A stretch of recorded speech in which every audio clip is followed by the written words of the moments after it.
এক জঙ্গলে বাস করত এক হাতি এবং কুমির। তারা দুজন খুব ভালো বন্ধু ছিল। তাদের বন্ধুত্বের কথা জঙ্গলের সবাই জানতো।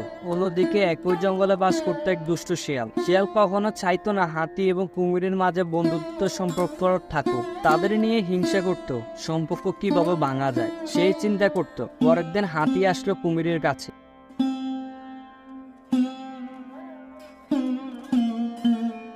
হাতি দেখলো কুমির নদী থেকে ডাঙায় উঠে বিশ্রাম নিচ্ছে। কুমির বাবা, তুমি এই সময় বিশ্রাম নিচ্ছ যে? মনে হয় খাওয়া দাওয়া একটু বেশি হয়েছে। না না, তেমন খাওয়া দাওয়া হয়নি। আস্তে আস্তে নদীতে খাবার কমে যাচ্ছে, তাই এখানে বিশ্রাম নিচ্ছি।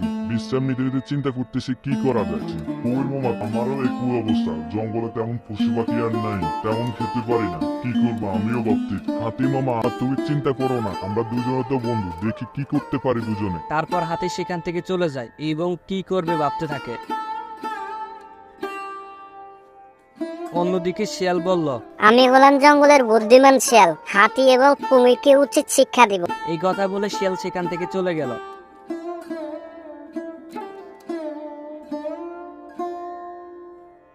এবং রাস্তা দিয়ে হাঁটার সময় হাতির সাথে দেখা হলো। হাতি মামা, এই সময় তুমি কোথায় যাচ্ছ?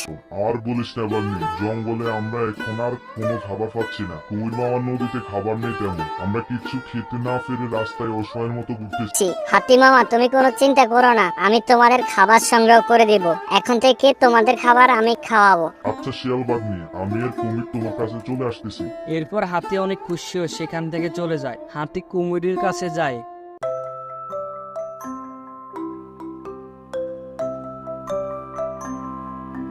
বন্ধু, খাবারের খোঁজ পেয়েছি, চল চল তাড়াতাড়ি চল। কুমির বলল, কোথায় গেলি বন্ধু?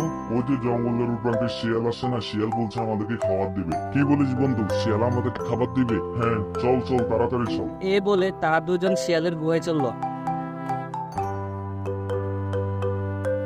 এদিকে শিয়াল মনে মনে ভাবতে থাকে, হাতি মামা, তুমি তো আমাকে চেনো নাই। তুমি আর কুমির মামা আসো, তারপর দুজনকে উচিত শিক্ষা দিব।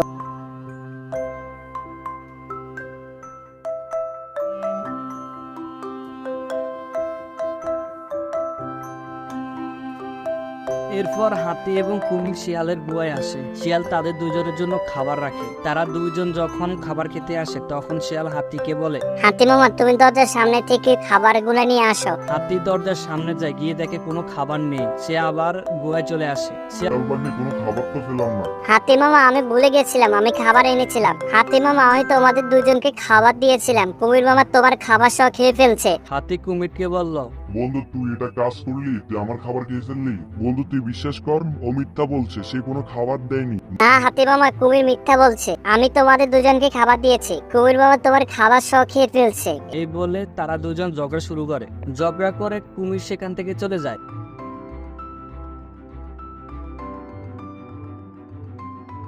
এবং তাদের দুজনের বন্ধুত্ব নষ্ট হয়ে যায়। এভাবে বেশ কয়েকদিন চলে যায়।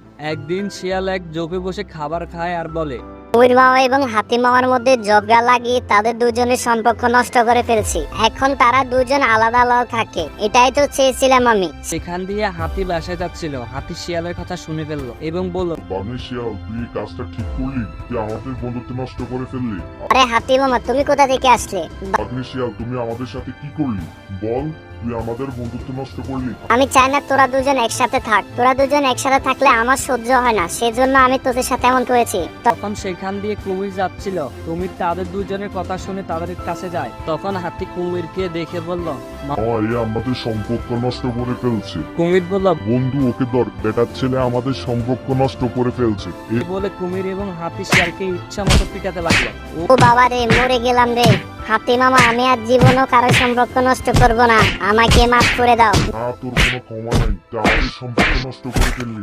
এই বলে আরো জোরে জোরে ফিটাতে লাগলো। ফিটাতে ফিটাতে আত্মরা করে ফেললো।